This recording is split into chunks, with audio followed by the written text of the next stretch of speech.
A child is running to survive from his enemies. He is the main character, Prince Cheon. He hits an obstacle and falls to the ground. Many enemies are already waiting for him, having been there for an hour before he arrived. Prince Cheon is terrified and doesn't have the strength to run away. "I've already given up on enrolling in the academy," he tells them. "What more do you want from me?" They all want to kill him because he has a right to the throne. They insult him, saying, "You have peasant blood mixed in, even though you're in the Lord's bloodline." Prince Cheon gets angry at the insult to his mother. He knows they won't let him die peacefully. He hides a dagger in his clothes, deciding to fight until his last breath. One of the enemies asks if he learned martial arts from his guard warrior. Seeing Prince Cheon holding the dagger, they think he's not a real threat and all rush at him together. Prince Cheon swings his dagger, but they block his attacks, knocking the dagger from his hand and grabbing him by the neck, lifting him into the air. Just as he's about to die, he pulls the hidden dagger and slashes the enemy's neck, killing him. Everyone is shocked. They had underestimated Prince Cheon because he is just a kid and hasn't learned martial arts. His random slashes were meant to lower their guard, and he managed to kill one of them. Now, the enemies take him seriously. One rushes at him, kneeing him to the ground and stabbing him in the leg and stomach. Prince Cheon feels immense pain and can't fight back. He thinks, at least he killed one of them. The enemies toy with him, causing him pain and dragging out his death. Just as they are about to kill him, a light appears from far away, killing one of them instantly. The upper body of the enemy explodes from the light, leaving everyone shocked. A figure appears, wearing clothes from the future. The enemies are stunned by the stranger's attire. They attack, but the stranger uses his light powers to kill them. He moves quickly, killing another enemy. Only one enemy is left, terrified by the stranger's speed and power. He decides to retreat, but the stranger kills him with his light power. The mysterious figure saved Prince Cheon, leaving behind a scene of shocked enemies and a confused, injured prince. The mysterious person from the future approaches Prince Cheon, calling him his ancestor. Even though Prince Cheon is on his deathbed, he feels a spark of happiness.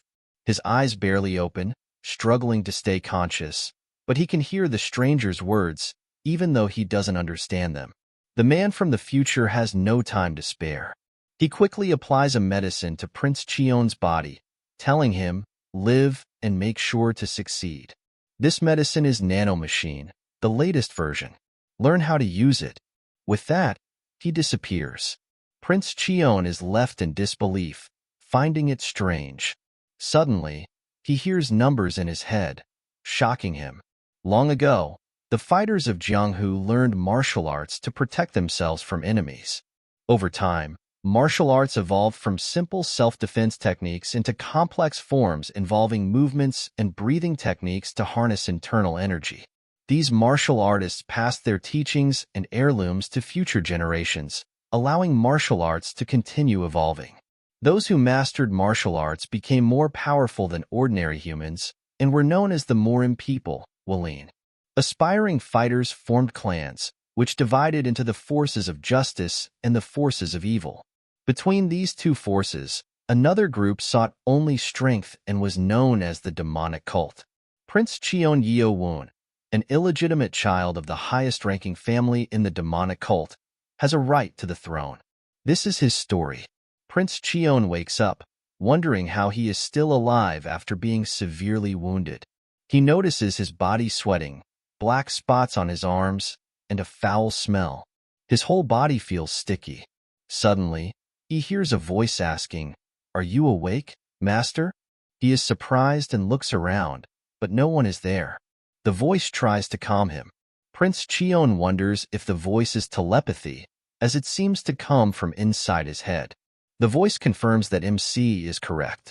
MC shouts, demanding to know what is going on. The voice explains it is a nano machine, a 7th-generation model, but MC doesn't understand. MC, thinking Nano is an evil god, kneels and asks if Nano is truly the evil god. Just then, MC's guard brings a doctor to check on him. The doctor asks if this was an assassination attempt. The guard, angry and defensive, insists he did his best to save MC. The doctor examines MC and declares it a miracle that he is still alive. The guard suspects someone helped MC but doesn't know who. The guard talks to the doctor about the previous night, describing the horrific scene he witnessed. All the assassins were dead, their bodies spread out and exploded across the cold ground. The upper bodies of the men from the demonic cult were missing. Among the corpses was one man who still had his upper body, but the dagger given to MC, Prince Cheon, was lodged in his throat. The guard recalls hearing someone's breathing not too far away. Through the pools of blood, he saw Prince Cheon. The doctor is surprised that Prince Cheon had no wounds on his body. The guard explains that Prince Cheon's breathing was like he was in a deep sleep, even though his clothes were clearly torn by swords. Prince Cheon's body, however, was clean of any marks. The doctor wonders who could have helped Prince Cheon. He reasons that there is no way the cult leader would have involved himself in such a fight. Confused and puzzled, they continue walking toward Prince Cheon's room. In MC's room, he is confused, thinking Nano is an evil god and wondering who saved him. Nano explains it saved and healed MC using its healing mode.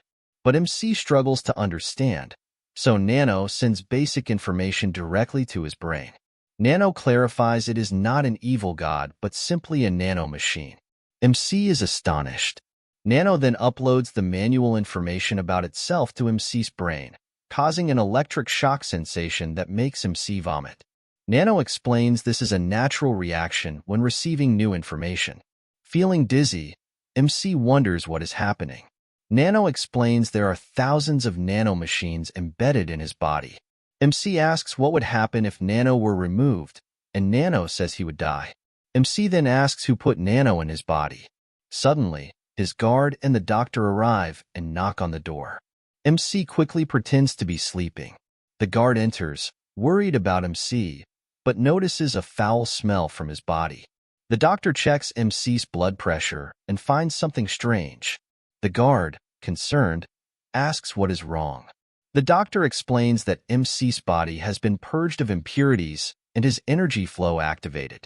He wonders if MC took special medicine. MC, unsure, listens in surprise as the doctor says his body is now perfect for martial arts training. MC recalls the black spots on his body and realizes Nano healed him, placed the nano machines in his body, and extracted the waste. MC is amazed by what Nano has done.